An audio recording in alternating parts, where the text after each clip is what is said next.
Thank you. Thank you all for coming. Thank you for the applause. Hopefully you'll be doing that at the end of the talk as well. We'll see how it goes. As he said, my name is rogueclown, Nicolle, Nikki, Hey Blue. I answer to just about anything. And I'm here to talk about how to make the hacker community a little more welcoming. I mean, I've noticed that there's a lot of talk about we need more people to come to our meetings. We need more members. We need more people. We need some new blood. We need some new ideas. So there's a lot of talk about bringing people in, but not a whole lot of talk about what to do when they get there, how to make them stay and how to make them stay interested. So that's what I'm going to be covering today. A little bit about who I am. I live in Chicago. I am one of the founding members of Pumping Station 1. Pumping Station 1 is the hackerspace in Chicago, for anyone who doesn't know. If you're ever coming through Chicago, please, give me an email, send me a tweet. I would love to show you around because we have a lot of shiny things going on there. I got involved with Pumping Station 1 in December of 2008, before we had a space, before we were incorporated, before we were anything, and so I've seen it grow from the ground up. And I think more importantly to this talk, I'm still fairly new to the hacker community. I stumbled across the hacker community back, for the first time back in February of 2008, a night of, I'm bored, I don't want to do my homework, I'm going to click on Wikipedia links, led me to the page for a forum that a few of you may be familiar with, Phone Losers of America, and stumbled across that, started talking to people, getting mixed up with that, made me hear about things like 2600 meetings, went to my first con, which was The Last Hope in 2008. My first real life hacker community anything was a 2600 meeting back in June, I think, of 2008. So it's been less than 2 years since my first con. It's been less than 2 years since any real life interaction with hacker culture. So, I mean, I've been around long enough to get to know a lot of people, but I'm still new enough that the feelings of just getting started are fresh in my mind, and I wanted to share a little bit of that. What this talk is just a set of ideas, a framework to keep in mind to make sure that your behavior and what your organization or group does is as welcoming to new people as possible. It applies to informal hacker meetups, it applies to more formal organizations, hacker spaces, really any kind of group where art and technology enthusiasts or people in general get together and interact.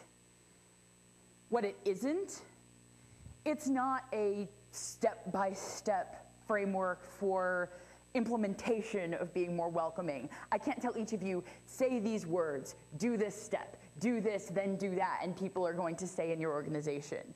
There's got to be some kind of personal touch. It's always got to be influenced by your own experience, because if you don't think back and remember what it was like to be new and incorporate that in making people feel comfortable around you and your organization, it's going to ring hollow. And if it rings hollow, people aren't really going to want to stay. They want to see the real you, and they want to see the reality of your organization. The other thing this talk is not is a claim that everybody who comes in or everybody who hears about your organization will want to stay. I mean, the hacker community is not for everybody. It takes a certain inquisitive spirit. It takes a certain personality to thrive in this kind of community. You've got to be self-directed. You've got to be curious. And not everyone is, and that's okay. A roadmap of the main points that I'm going to be talking about. First of all, your role.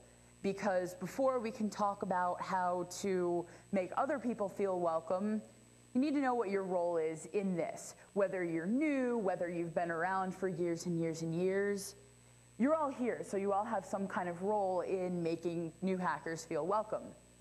Secondly, I'm going to talk about what you can do within your organization, what you can do at your meetings, how you can interact with people to make them feel more welcome and more valuable. Then I'm going to talk a little bit about what you can do outside of the organization. even though outside of the organization is a little, you think of that as a little more about publicity than about getting people to stay, there are ways that when telling people who aren't familiar about your organization about it, that you can impart that welcoming spirit from the start. And finally, I'm going to talk a little bit about the special responsibilities of organizational leadership, because even though being welcoming is the responsibility of every member, people naturally look to organizational leadership, officers, directors, well-known members, for some kind of guidance about what the group is, how it works, and what their role in it is. So organizational leadership, just because of that natural tendency, does have some special responsibilities in this. First, your role. You're all ambassadors. Even though the hacker community is this global thing, there are groups, hacker spaces all over the world. That's not what someone just wandering into it sees for the first time. They see your meeting. They see your hacker space. They see you. They sit down and talk to you one-on-one. They don't sit down and talk to you and think, oh, I wonder what such and such in Berlin thinks about this, or in New York, or in LA, or anywhere else. You are an ambassador. And this applies no matter how long you've been involved in the hacker community, whether it's your first meeting or your first convention, or you've been around for 20 years. They're talking to you. They want to know what your organization is about. They want to know what your role is in it, and they want to know what they can do from your point of view. I want you all to think back and start, how did you feel when you were coming into the community? I'm sure you were probably very excited. I'm sure you were curious as to what these people were up to and what you could be up to, but it was probably also a little scary. I remember I was really excited. These hacker people they seemed to be up to a lot of interesting things. They seemed to have a lot of knowledge that I wanted, but it was also kind of scary. I still get that feeling, everybody here knows more than I do. It's inevitable in a group of really smart people and a group of people with really diverse backgrounds. And also I was a little scared because the hacker community, and even just the word hacker, there's this implication that it's somehow covert, under the table. Oh my God, cyber criminals. When I was first stumbling across the hacker community, it was early 2008. I was in my last year of law school. I was about to go through the character and fitness exam, which is basically the background check from hell. I had to fill out this 35-page form and account for everywhere I've lived in 10 years and everyone I knew and all of my, it was insane. And the last thing I wanted to do was, be denied my law license because I was associating with these hackers and they decided that I wasn't morally fit enough to go into the career. I was scared. And of course, this is really funny because now 2 years later, I've decided, man, it would have been great not going to law school in the first place. But that's not what this talk is about. If you're curious about that story, you can, pull me aside at one of the parties and hand me a beer, and I'll probably explain it all in excruciating detail. But basically, my point is, that's my story. Each of you has a story. It's probably different than mine in a lot of respects. It may have some similarities as far as how you feel. But you need to stay in touch with that in order to best interact with people who are in the midst of their coming into the hacker community story. You all stayed. You're all here. You're all here at NOTACON. I'm sure most of you are involved in things at home, be it clubs, hacker spaces, anything else. Why? I'm sure the reason you stayed at least boils down partially to the people that you met when you were first coming in.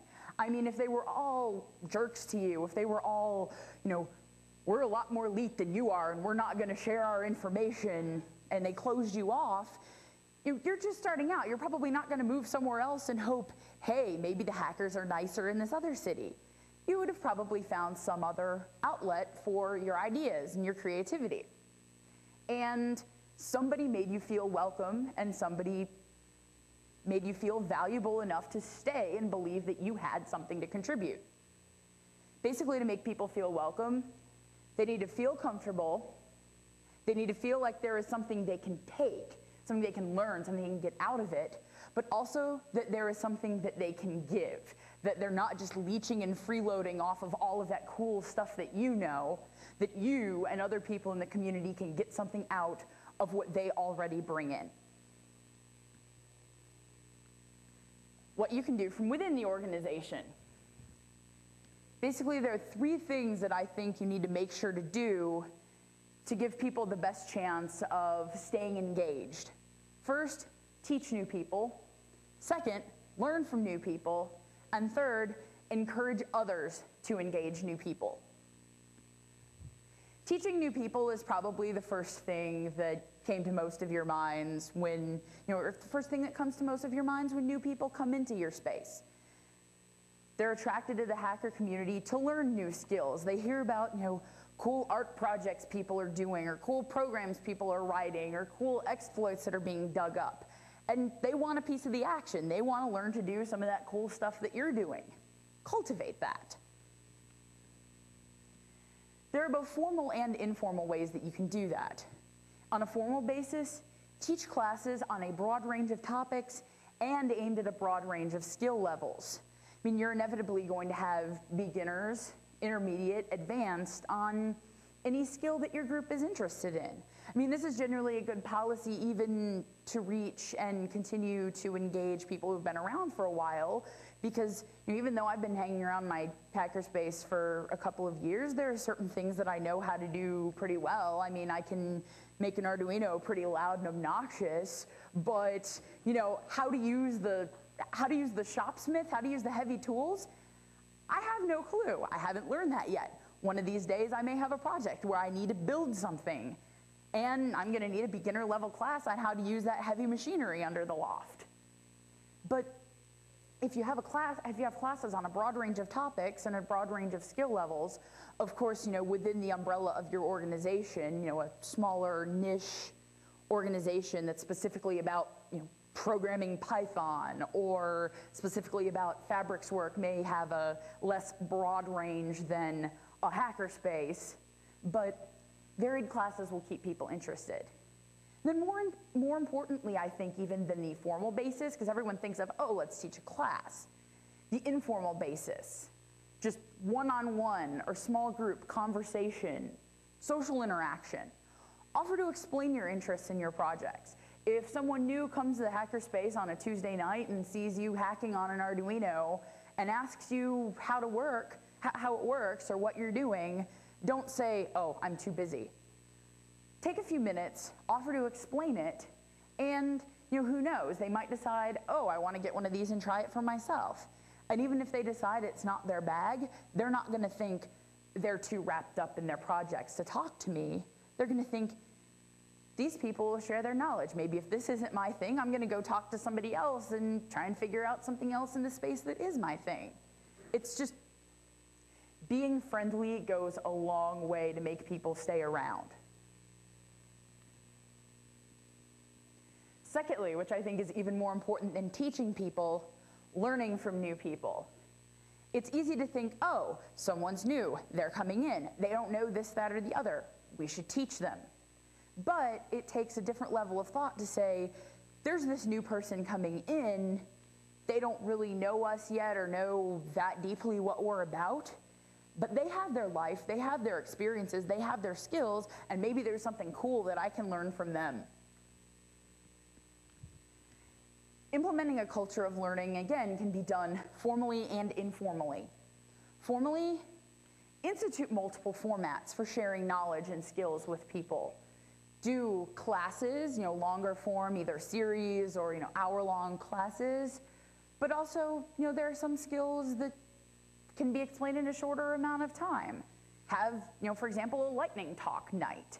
Like every second Tuesday of the month, I believe, at Pumping Station 1, we have 300 Seconds of Fame, where anybody, it doesn't matter if you're a member, a non-member, doesn't matter if you've been coming around for a year or it's your first time in there, you can give a talk for 5 minutes on anything you want. You can explain how to do something. You can bring a musical instrument and perform something. You have 5 minutes to convey whatever you want to the group. And if someone's kind of nervous about putting together a class or a workshop or a talk, offer to help them out. Make it clear that, if you're not quite sure where to go, but you have some knowledge that you want to share with everybody, someone will be able to help you do it. Because if you've got new people coming in and teaching classes, giving talks on what they know, it's going to diffuse the whole, I'm new, I have nothing to give, I don't know anything. Nobody who walks in there doesn't know anything, and sometimes the hardest person to convince that they know anything is that new person who's walking in there into this room full of smart people that they don't know. In addition to the formal basis, there's also informal ways to implement that culture of learning. Just ask people. Ask people about their skills, their backgrounds, their projects.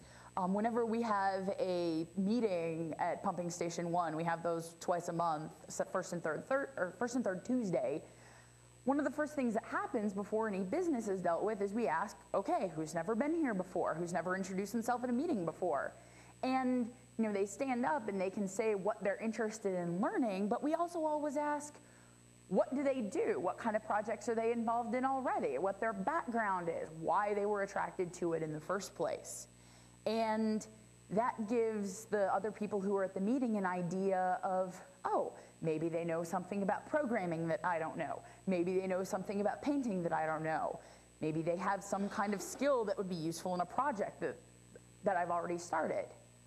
Now, encouraging collaboration is a really good thing. You see that on an informal basis for implementing a culture of learning on this slide, but you also noticed you saw it on my slide for implementing a culture of teaching. Collaborating on projects is really one of the most important ways to make new people feel welcome, because not only does it require there to be a level of social interaction between someone who's already there and a new person, it requires a skill exchange, it requires all of the collaborators on the project to feel that each other has something valuable to add to the project and make it better. And it really is one of the best ways to get new people entrenched and engaged into what you're doing.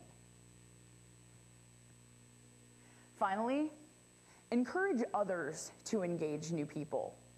You can't just say, oh, I'm going to be friendly when a new person walks into the door. You need to be deliberate about it, and you need to make sure that other people are on the same page with you, because even if you're nice and friendly and leave a good impression, if the other people in the space are too busy with their projects to care, or too wrapped up in themselves, it's not going to make as much of a difference as it could. You need to be aware of what your group's culture is. You need to express the importance of the teaching and the learning that I've already talked about, and make sure other people in the organization appreciate it. You need to recognize if there are people getting exclusionary, and sometimes it's deliberate. Sometimes people don't have a very good attitude towards new people, and call them out on it. Don't be a jerk about it. Do it in private. But if you realize that someone is being abrasive towards new people coming in, you may want to pull them aside, privately talk to them, and be like, look here, I know what you're trying to do. I know you do a lot of cool stuff, but you're not making people feel all that comfortable. Now, I'm not saying be the police about it or anything, but just sometimes, all they need to realize that they're not being particularly friendly to new people coming in is to have someone that they know and respect pull them aside and tell them. Sometimes it's completely inadvertent. I mean, I know that I'm just as guilty about this as anyone else. I'm coming in, I'm having a bad day, I'm just like, I hate people, I hate you all, I'm gonna sit here, I'm gonna put my headphones on, and I'm gonna work on my project. Go away, don't wanna talk to anybody. And if someone comes in who's seen me a million times before, they know the difference between Nikki on a good day and Nikki on a bad day. But if they haven't been there before, if they don't know me and know what I'm about, they might see that and be like, oh, she doesn't care. So if you are going to be at a meeting or at the space and there's someone new who comes in and wants to know what you're up to or wants to know what your interests are, just take a few minutes. You don't have to drop your entire project and spend the rest of the day orienting them to every little detail of your space or your community, but just a couple minutes to chat and figure out what they're up to and figure out what they want to know about you will really go a long way in making people actually want to come back and make people feel like a part of the community. Because basically, it is in everyone's interest to have a welcoming culture. It's not just good for the new people who are coming in to decide, oh, I want to stay because these people are really cool and they're doing a lot of cool stuff. It's in your interest too. If you don't have these new people coming in with these new ideas, you may lose an extremely valuable, interesting collaborator on that project or a future project, or just a good friend, who knows? I've talked about what you can do inside the organization, but there are also things that you can do outside your meetings, your space, anything else. Even though it's generally thought of as recruiting, it still has a more long-reaching component of being welcome. First, build community, build connection. Don't only go to things for your organization or your space. There's a lot that having a blog or trying to get news articles written about you or anything else, there's a lot that publicity can do, but on top of that, you need to put yourselves out there. Make a concerted effort to attend meetings. If you hear about some local group that may have some sort of interest overlap with your group, make it out to one of their meetings or events or something that they have open to the public. Like if you're a hackerspace, be familiar with local computer groups or crafting groups or anything else that would possibly have people that might be interested in what you're up to. And then when you go there, just talk to people. Don't be pushy about it. Don't pull over everyone and be like, hi, why are you going to this? You need to come to our space instead. We're that much more awesome. That's not very nice, and it seems like you're steamrolling in and trying to supplant the other group. That's not cool. But what you can do is if they're talking about your projects, talk about your projects too. Mention where you do them or who you do them with. And if they seem interested, engage them in the kinds of conversations I was talking about before. Engage them in the kind of conversations that you would engage someone who came to your space or meeting. Ask them what they're up to, ask them what their skills are, and start that exchange. So when they do show up there, not only do they know that they already have something that they can contribute to your community, but they have a good impression. They know that you're open, they know that you're willing to exchange information, and can expect that other people at your space are willing to do the same.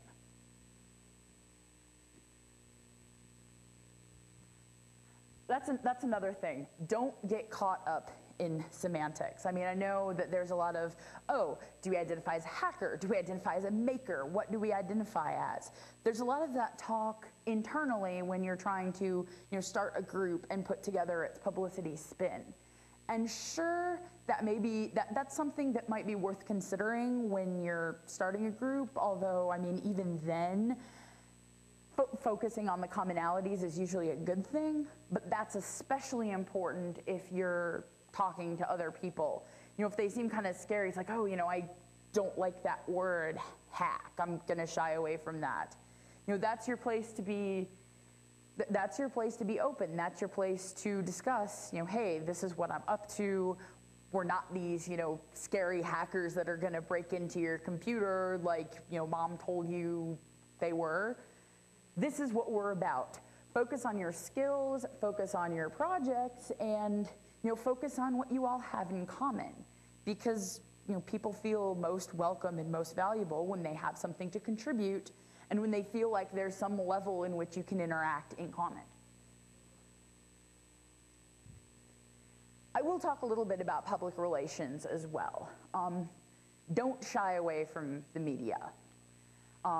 Like I've mentioned a couple of times, the hackers do have this rap for being, it's starting to dissipate, but there are still a lot of people who think that hacking is this really clandestine thing.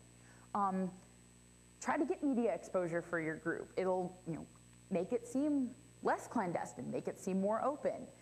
Talk to reporters, make sure that they spend time talking to you, figuring out what projects are going on. It's a way to reach curious and talented people, and just the act of seeing an article in a newspaper, a magazine, a blog, just something that's open to the public will take away that veil of secrecy. And also seeing more publicity for hacker organizations, hacker groups doing cool stuff, hopefully it will inform the work of future journalists. People outside of the hacker community will see that, and even if they decide that getting involved in your space or your meeting is not necessarily their bag, it will expand the public consciousness of what's going on with your group and make it seem less scary for people who are wandering in from the general public, or to the extent that geeks are mainstream, wandering in from the mainstream. Also, stand up for yourself if a news report does get something wrong. It's important to get the facts straight. It's important that people see some kind of correction if if some reporter doesn't quite get what you're up to. I mean, the response if somebody does try to propagate negative stereotypes of hackers or hacker organizations, the response is not, oh, we're going to stop talking to reporters and close off, because that buys into the we're for the few and not for anyone who has something to contribute to it. Stand up for yourself, write a letter to the editor, write a comment to a blog post, post something in, even if they don't print your correction, post it to your public email list, post it to your blog. Do something to clear the air and make it clear that, okay, we talked to this reporter, this is what happened, these are the facts they got right, these are the facts they got wrong.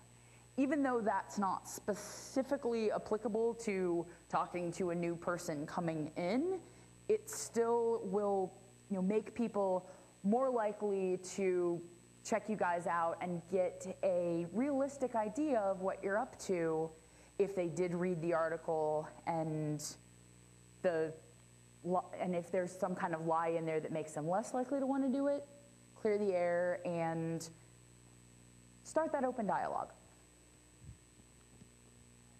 Finally, special responsibilities of organizational leaders.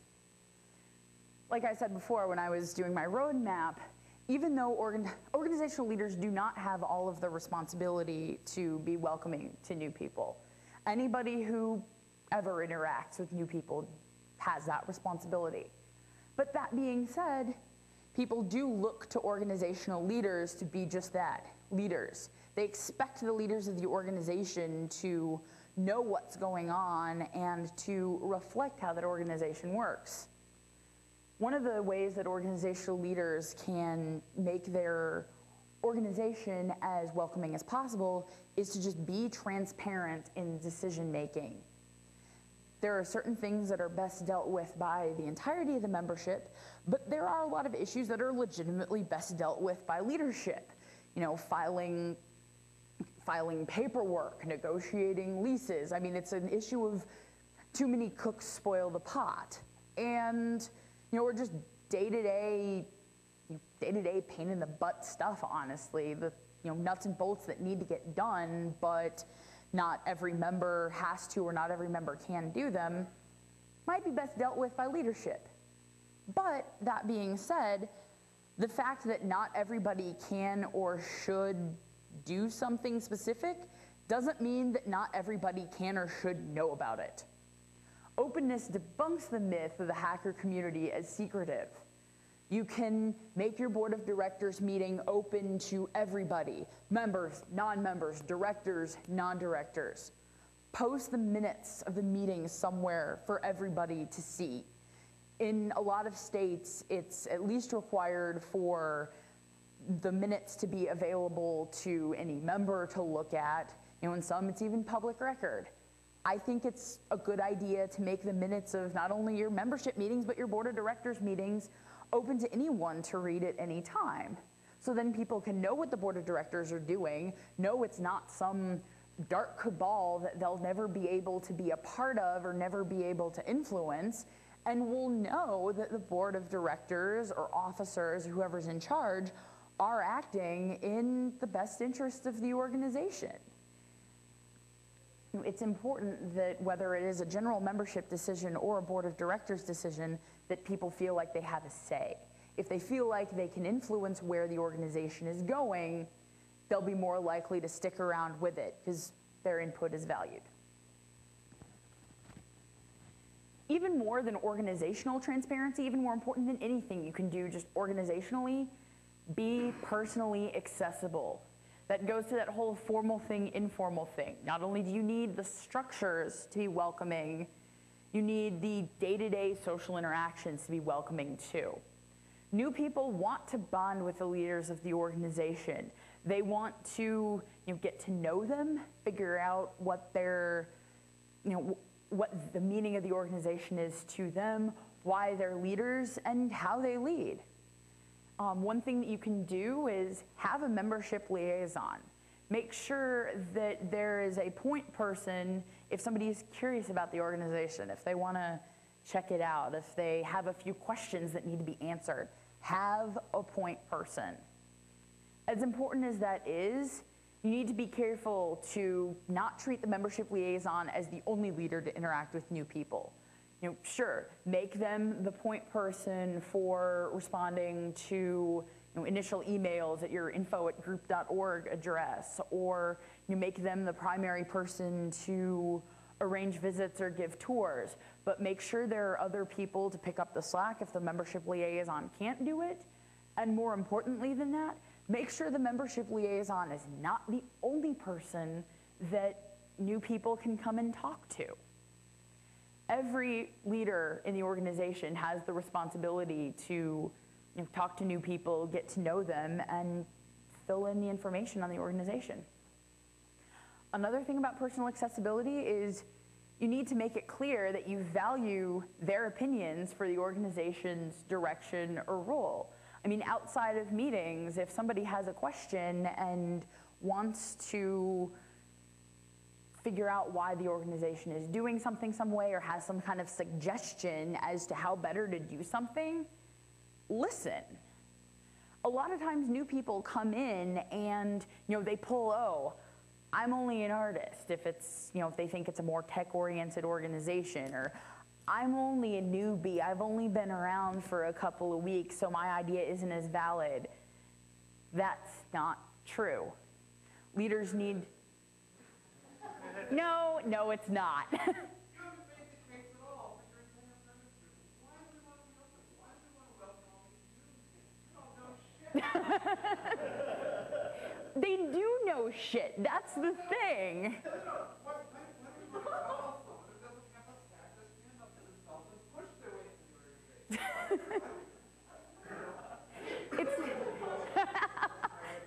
I don't think you don't have to be able to push your way into the organization to have valuable skills. Sure, someone may be like an awesome artist, an awesome programmer, but they're a little scared around new people. They may not have the social skills. They may not have quite learned to assert themselves, but that doesn't mean that they don't have a lot of interesting things to say or interesting things to contribute to projects. Right, and you know how we learn social skills? We walked up to a bunch of intimidating geeks and said hi, and we froze. And it was trial by fire. That was good. Instead of this touchy-feely membership. No, I think that's a... No, I think that's something that can be changed. I don't think that you should have to say, hi, I don't know you, I'm really scared, but I want to get involved, please have me. I don't think that's the best way to go about doing things. I think you're going to get a lot more talent, you're going to reach a lot more people and get a lot more people to stay in for the long haul if you welcome them with open arms. It's, what about what? GSF1? I have no idea what you're talking about. Geeks. And number one being, let's accept everybody no matter how much of an asshole they are. I don't think you need to accept everybody no matter how much of an asshole they are. I think what you need to do is give them the benefit of the doubt. Come in. What about the person who's just so socially inept that it's not working out and never will? We've actually had that. We have had that come up in our space. I know who you were talking about. Oh, yeah, you do know who I'm talking about. And it happens. You give them the benefit of the doubt. You let them come around, see what they have to offer, and if it's really not working out, if they're, it's either a question of social ineptitude or, not following the safety rules, you sit down, you got to talk to them and be like, okay, we know that you have this, this, and this, and you can possibly make a contribution to our community, but certain members have brought up concerns. There are some things that you probably need to address. And if they're serious about addressing them and making the relationship between them and you better, then they'll give it a try. If not, then they'll probably go away because they're uncomfortable with you calling them out on why it's a poor fit.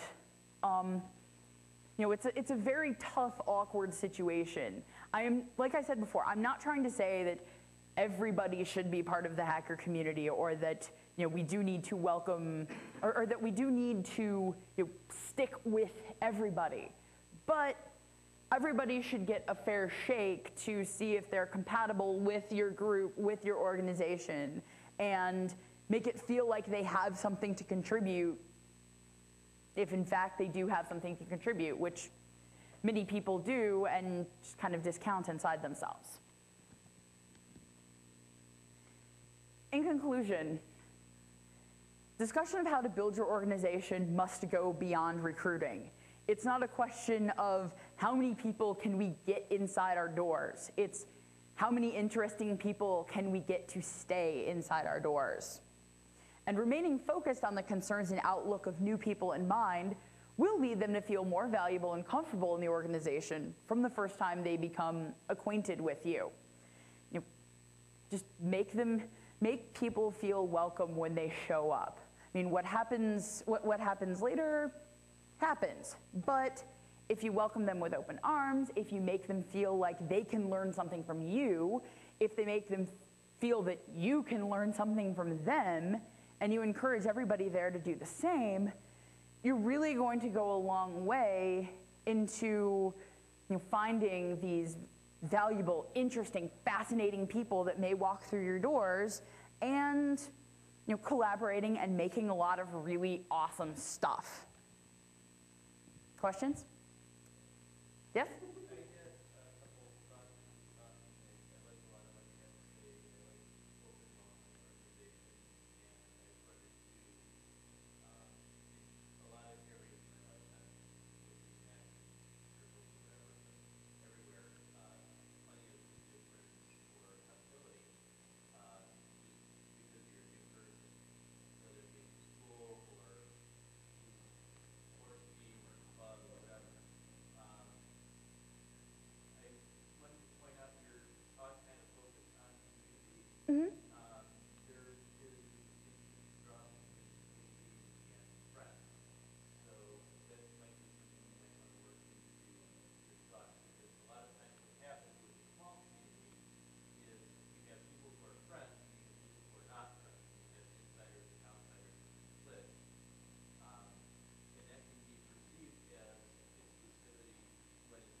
No, I absolutely agree. I mean, the dangerous people are the ones that are, they're the ones that are, as bad as it sounds, the easiest to deal with. If they break rules, if they use tools on an unsafe basis, I mean, that's going to be a core rule of a space or an organization. It's like, you're breaking the rules. You keep breaking the rules and we're going to have to kick you out because you are a hazard.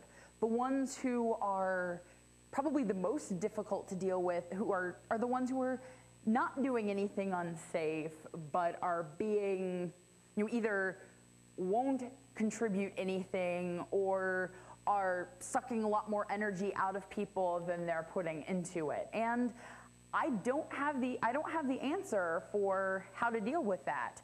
You can talk, you can sit down, you can try to convince them that they need to cool it or they need to calm down, but I don't know the answer to that. You're assuming a hierarchical membership structure here where somebody has the authority to kick someone out. Yes. If you have a hacker space where there are membership dues and there are people who have their names on the leaves, and you can do that, that's all well and good, but how do you kick somebody out of the community? Yeah, that's. Do any of that? How do you cut a person out of, like, when you're talking about community, it's not always a basic dollar to get space. Yeah, that's a lot tougher. I mean, I remember having to deal with that in college even, because my college had a rule that if you were a student organization getting money from the student activities office, you had to be open to absolutely everybody. And I remember there was one group I was in that, not everybody necessarily liked each other, but we all had a common interest, a common purpose. But there was this one dude who came in and was annoying and nobody could stand him, and he did stupid things like get arrested for smoking pot in a train station in DC on Inauguration Day. Again, another story that I can, tell in great detail over a beer. It's, not relevant to this talk. But that being said, what we did in that context, we couldn't kick him out of the group, we couldn't kick him out of the community, but we could call him out on why. I think the most you can do is call them out on why they're a bad fit, and they'll either have to decide to change their ways or go away. And there's no perfect or perfectly nice way to deal with it, but that's about the best you can do, in my opinion.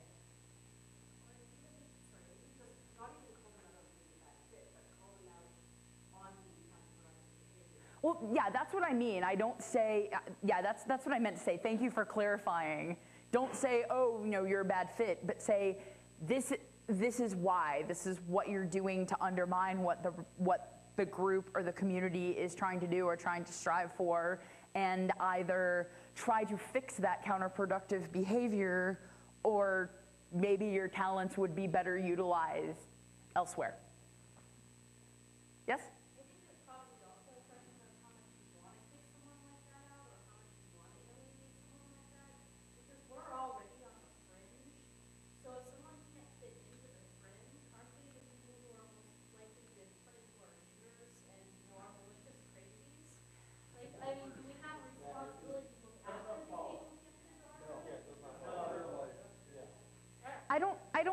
I don't think that necessarily follows. I mean, we are, yeah, sure, there's a lot of fringe element here, but we're not the only part of the fringe. Or they may be, extremely annoying, extremely taxing, but not necessarily going to flip out.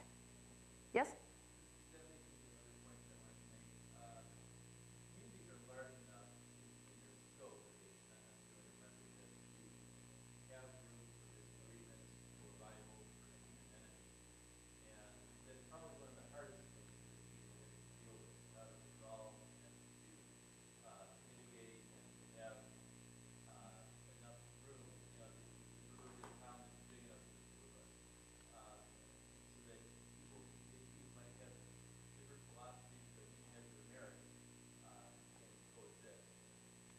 No, that's definitely important, and I think that if you, that's another thing that I didn't think to bring up in this talk, and probably should have, is you need to be conscious of that. You need to have a space, you need to have a culture of being able to discuss differences, being able to, argue about them, argue the merits, figure out, what you're going to do in difficult situations, but a culture of doing that civilly.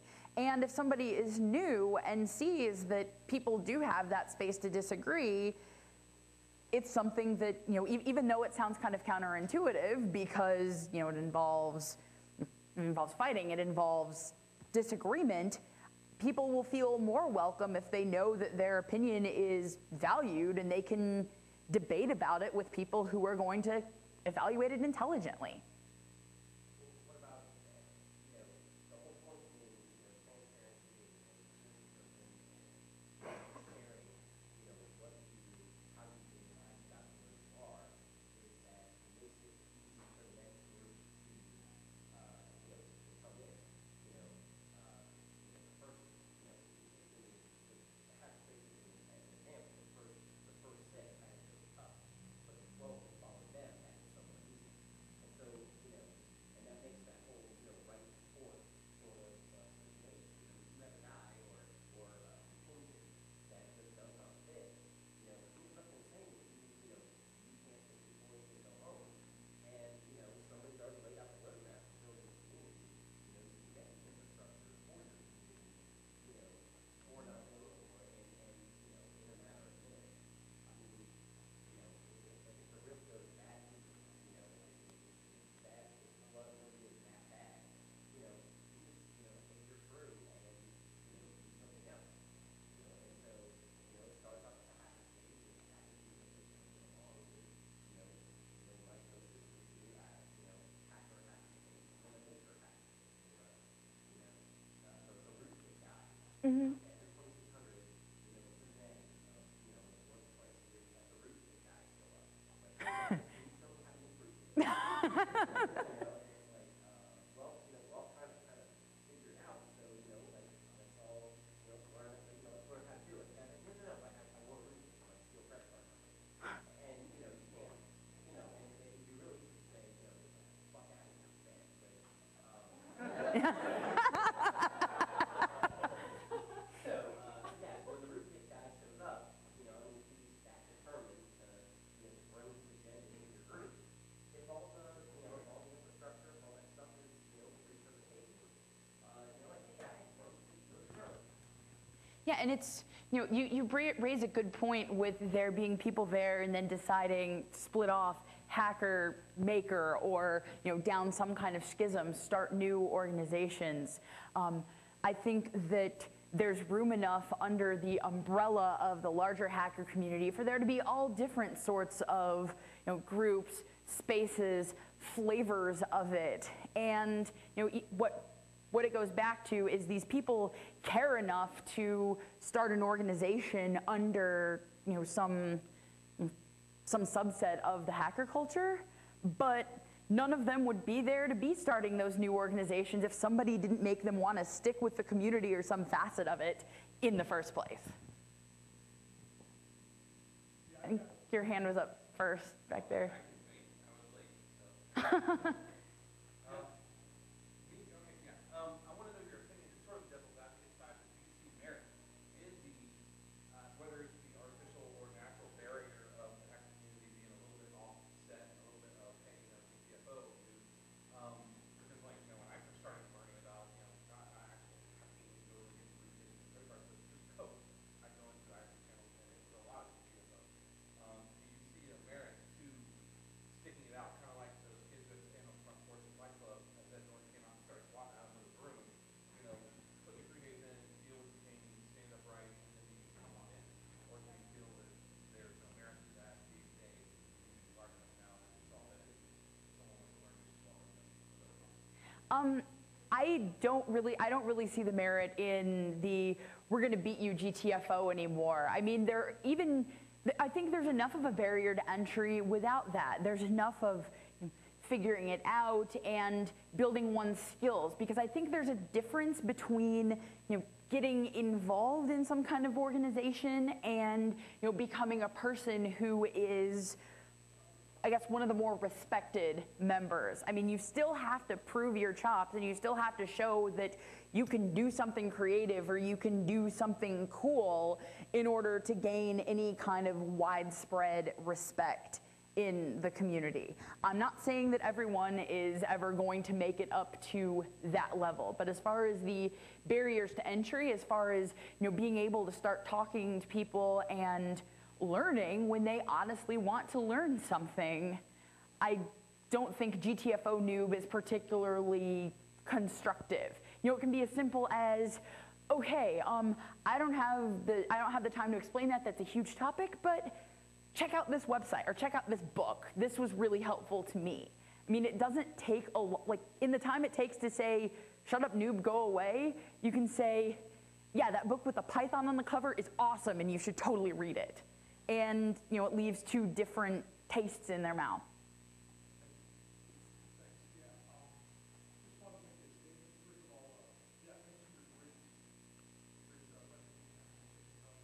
Thank you.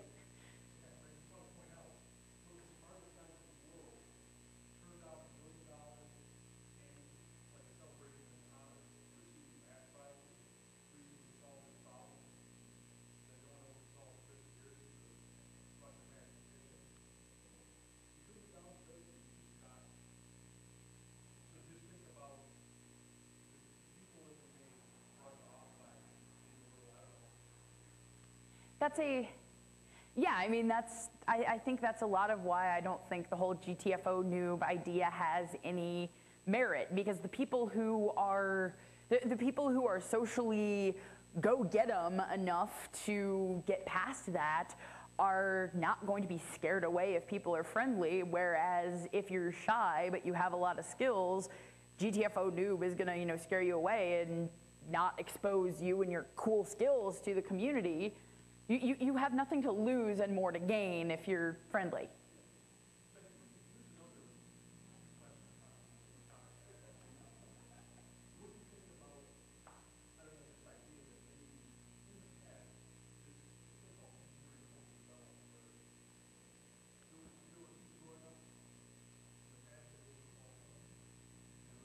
We're still around.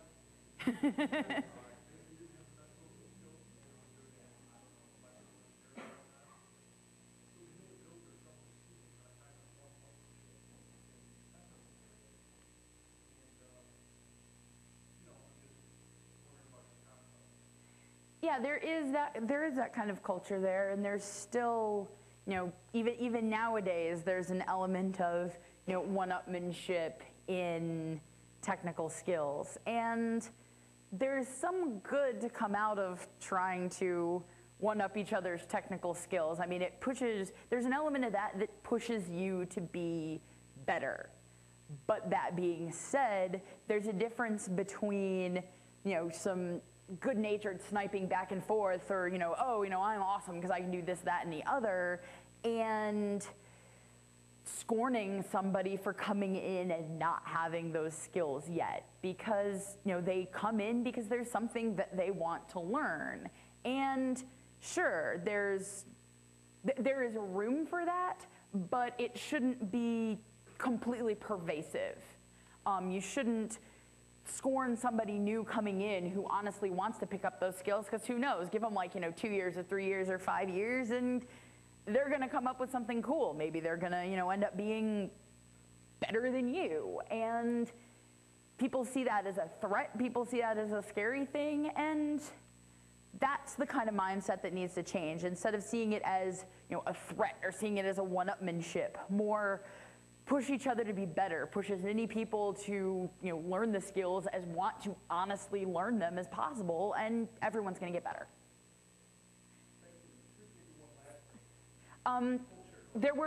We can come back to you if there's time, but there were several other people who had their hands up and wanted to ask. I saw Reese, I saw your hand up before. Oh, I was just going to say, coming from Germany, we're talking about where you go, and you've got a lot of party up there, and a lot of hostility towards Germany. There's a difference between trying to get people who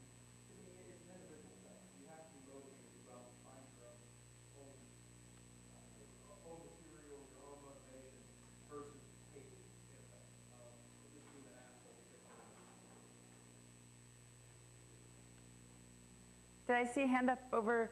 Oh, is that? We are on the time to 4 o'clock. There's a break into this room, so feel free to stick around. But if you want to go to other things, this is the time. Thank you. Thank you.